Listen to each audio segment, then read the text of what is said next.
We just finished our interview with Vladimirem Putin. We're in an ante-room in the Kremlin, waiting for our car to come, having a cup of coffee. I'm sitting here with the folder, kind of old-fashioned, I haven't even opened it yet, of documents that Putin gave me. I've got my nighttime reading. That was quite an interview. It began in a way I didn't expect at all. I'm still thinking it through. This just happened, so my thoughts are inchoate, but I asked him, of course, the obvious question, which is, why did you move against Ukraine 2 years ago, February 2022? And he had said that he felt a physical threat from NATO within Ukraine, and he was worried they were going to bring nuclear weapons in Ukraine, et cetera, et cetera. So I asked him about that. He launched into, well, you'll see it, but an extremely detailed history going back to the 9th century of the formation of Russia, from the tribes into a nation, and Ukraine's part in that, and the Rus, and I was annoyed, and I thought, look, first of all, I'm American, so I asked you a specific question, I want a specific answer, let's go!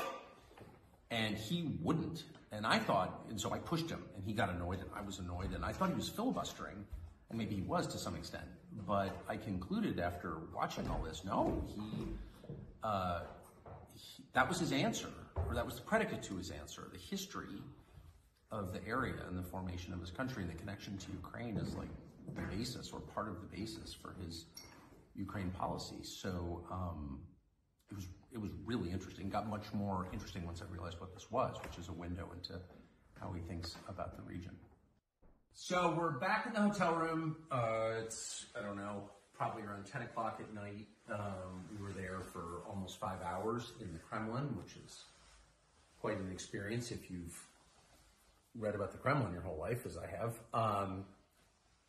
Not that different from the old executive office buildings, giant pile, 19th century warren of offices. Anyway, Putin was a couple hours late, as is his habit, apparently. Everyone who works for him is laughing. He's always late.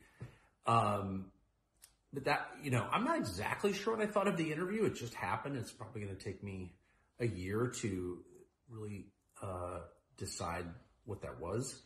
But a couple of quick perceptions. One, Putin is not someone who does a lot of interviews. Well, really any interviews. He hasn't done an interview in almost 4 years. He's not good at explaining himself, I didn't think. He's smart. There's no question about that. But he's clearly spending a lot of time in a world where he doesn't have to explain himself. So I'm sort of piecing that's one of the reasons I'm having trouble thinking about the interview as a whole, because he didn't sort of lay out his case very coherently, though if you listen carefully, and we were there for a long time talking to him, a couple of things rose to the surface. One, he's very wounded, and I suggest this, but of course he denied it, but it's obvious. He's very wounded by the rejection of the West. The United States doesn't like Russia. The U.S. government doesn't like Russia. I think, like a lot of Russians, he expected the end of the Cold War would be sort of Russia's invitation into Europe, or sort of into Europe, because it is a European country that's half in Asia. But there's a lot that's European about it. And if you come to Moscow, it's a very European city. You see it, and you can feel it culturally. And the West rejected Russia. And maybe, I'm not even taking sides in this. Maybe there were good reasons. I don't know what they would be, but in any case, the West was determined not to be allied with Russia. That's very obvious. That's the whole point of NATO, I guess, is to contain Russia. And Putin is wounded by it. He's very upset about it. His eyes flashed when we talked about that, as we did, for probably over an hour. He didn't have a coherent theory that he was willing to tell me anyway as to why that is. Russia's not an expansionist power. Sorry. You're not supposed to say that, because all the Victoria Nulands and all the liars and ideologues who run the State Department want to make him into this, Hitler, Imperial Japan. But the truth is that that's just false. It's just stupid, actually. You have to be an idiot to think that. Russia's too big already. It's the biggest landmass in the world. They only have 150 million people. And they've got, 80-some effectively provinces or semi-independent states, but different nationalities and religions and languages. And imagine managing all that. They've got more than enough natural resources. They're swimming in natural resources. They don't have enough people, in their view. So the idea that they want to take over Poland, why would you want to do that? They just want secure borders. Maybe they're too paranoid about it. Totally possible. Again, not taking sides. But the idea that they're going to roll into Vienna or something, you'd have to be like an idiot to think that. It's just not true. There's no evidence of it, actually. And the professional liars in Washington really don't know anything about the area or really anything about the world beyond New York, have convinced themselves, or I think he's trying to convince you, that this guy's Hitler and he's trying to take the Sudetenland or something. It's like not analogous in any way. Whatever Putin's many faults, okay, it's not an expansionist power. So I can't even recall my point exactly, other than he is, to the extent he's angry, and that it's obvious, he's angry because he feels like, whoa, why, I thought we were going to be friends. Again, maybe that's his fault, but he's definitely mad about it. And the second thing I would say, which I thought was kind of really striking, is that he was willing to admit that he wants a peace deal in Ukraine, and sort of give it away and just say that out loud. He said it a couple of different times. Again, maybe he's lying in ways I didn't perceive, but he kept saying it. I don't know why he would say it if he didn't mean it.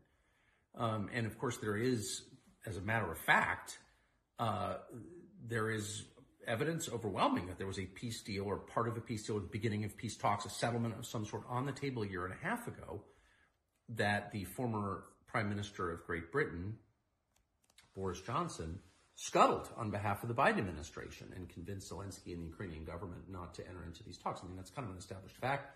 The Israelis were there. They revealed this, and that happened. So, but Putin, for his part, again, even talking about Putin, you feel like I'm flacking for Putin. I'm from La Jolla, California, not flacking for Putin. Please. I'm just trying to assess this rationally. It's interesting that he's willing to say, yeah, I want some kind of settlement.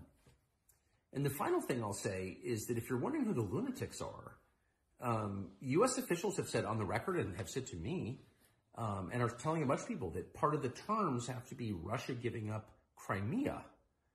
And without getting into the whole history of Crimea, here are the facts. It's, the home of Russia's War Motor Fleet. It's got a Russian population. They had a referendum. It chose Russia. It's part of Russia. It's where Russian wine comes from. So you could like that or not like it, but the fact is Putin would go to war, nuclear war, if it came down to Crimea. So and by the way, Crimea was in Russian hands at the beginning of this war. So it's like, if you really think that a condition of peace is that Putin's going to give up Crimea, then you're like a lunatic. And they are. I mean, they want a weak leadership in Russia. And the question is, why would you want that? How is that good for the United States? I'm not defending Russia. I'm defending my own country. A weak central government in a nation with the world's largest nuclear stockpile is insane, especially a country as large and potentially fractious with this many languages, ethnicities, religions, 20% Muslim population. You're just going to sort of let the nuclear stockpile float free and hope the best thing happens? You're a freaking nutcase if you desire that. And we are run by nutcases. The president and that poisonous moron, Toria Nuland, we're going to depose Putin. Well, then what happens? What happened in Libya when we deposed and allowed, Gaddafi to be murdered? What happened in Iraq when we brought Saddam to justice? Those countries fell apart and they've never been rebuilt again. In Afghanistan, we took out the central government and they came back. It's still run by the Taliban. So our track record of knocking out the leader, which is very easy to do, is spotty at best. Things don't always get better. And to do that to Russia, the largest landmass in the world with the largest nuclear arsenal, you're on drugs if you think that's a good idea.